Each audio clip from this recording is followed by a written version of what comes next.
श्रीभवानी अष्टकम्। न तातो न माता न बन्धुर्न दाता न पुत्रो न पुत्री न भक्तो न भर्ता न जाया न विद्या न वृत्तिं ममैव गतिस्त्वं त्वमेका भवानी।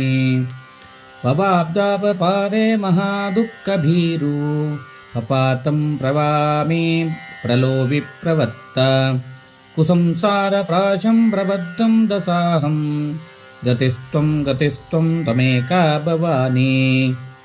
न जामि न दाञ्च धान्यं योगं न जानामि तत्रं ततोत्रं मन्त्रं न जानामि पूजां न च न्यासयोगं गतिस्त्वं त्वमेका भवानी।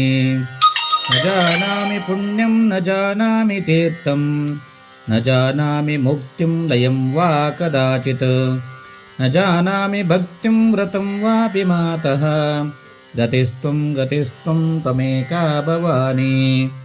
कुकर्वी कुसङ्गी कुबुद्धि कुदासः कुलाचारुरहीनं कदाचारुलीनं कुदृष्टिं कुवाक्यं प्रबद्धं दशाहं गतिस्त्वं त्वमेका भवानी।